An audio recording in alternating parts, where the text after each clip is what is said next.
Hey everybody, Ben Frederickson here for another episode of Billikens Beat at the St. Louis Post-Dispatch. I'm joined as always by Stu Durando, our Billikens beat writer at the paper. And Stu, just when we thought they were out, they find a way to pull us back in. We kind of thought the Billikens were basically to the point where they needed to win the A-10 tournament in order to get a spot in the NCAA tournament. And now maybe not so much. They've come up with 2 wins to finish their regular season. They secure that number 4 spot in the conference standings, which gives them a double bye in the A-10 tournament. The quad ratings and is shifting all around. They're at 43 in the net, which is probably better than we thought they would be entering conference tournament play. Where do the Billikens stand right now in terms of the NCAA tournament bubble? Yeah, this is the second time they've kind of rebounded because remember coming out of COVID, they lost those 2 games and we thought, oh, this is it. The COVID got them, and then they win 4 in a row, lose 2 in a row, and now bounce back again to put themselves in some kind of position, at least to be in the conversation. If you look at the various bracket projections out there, 43 in the net is okay, I guess, at this point.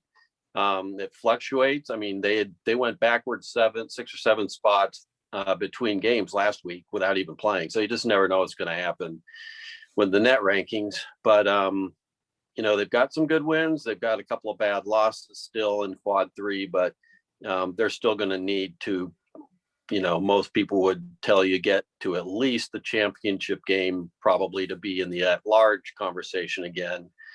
And then they could just take care of business by winning the whole thing, which now is a little easier because they only have to win 3 games to do it by somehow slipping into that double bye last night.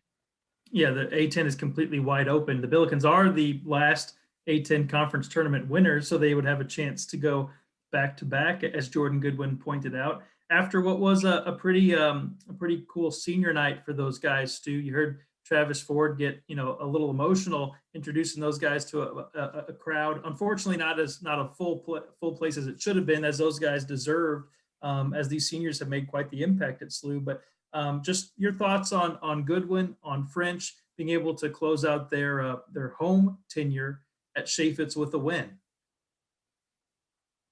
Yeah, at least there were about 800 people in attendance last night, and most of them hung around for the ceremony, which was cool. Would have been, I don't know if you have a senior night in an arena with no fans, but they didn't have to worry about that. Travis was a little emotional, and I'm sure the players were too. He's had them for 4 years. They've been starters from day one. They've helped turn the program around and, developed a pretty close bond between them, the players themselves, and with Travis Ford. So it's a tough night. You're seeing these guys go. We've kind of established something here, and they're gone, more than likely, pending depending on if there's some last second change of heart. But it didn't sound last night like there were any plans to return.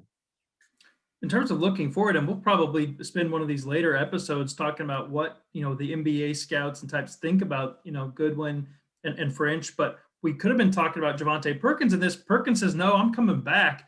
He will be back on the team next year. That's some good news for Travis, as he's not thinking about next season right now. He's thinking about how to get to the NCAA tournament and win a game or more. But what good news for the Billikens that they get Perkins back. That's a guy they can really have kind of lead the way in future in the upcoming season with how he scored, and probably didn't get as much of a chance to show NBA types what he wanted to because of the Billikens shutdown.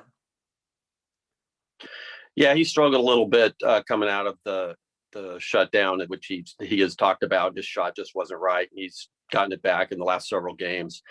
But he's obviously key. He's going to be, arguably a first team all conference type of player next year, maybe a player of the year candidate, even with his 2 years of experience and his scoring ability. And he just needs to add some more things to his game. But when you look at a lot of the pieces they knew they were going to have coming back next year, and then you throw in your leading scorer from 2 seasons, that's pretty significant. Now they just will have 2 holes to fill.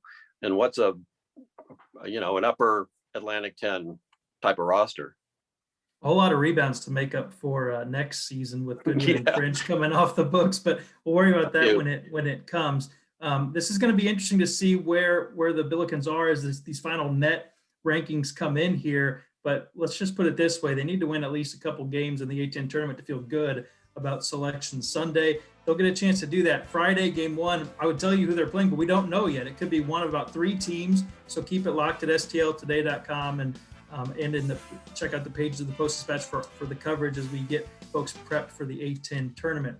Stu, enjoy the games. Keep up the good work, and we'll do this again next week. I'll be down in Florida, but we'll keep the episodes coming as long as the Billikens are playing. So it's in their hands right now, and they've got some light here late, so we'll keep them rolling. Keep up the good work, Stu, and we'll talk to everybody next week. For Stu, I'm Ben. Have a good week, everybody.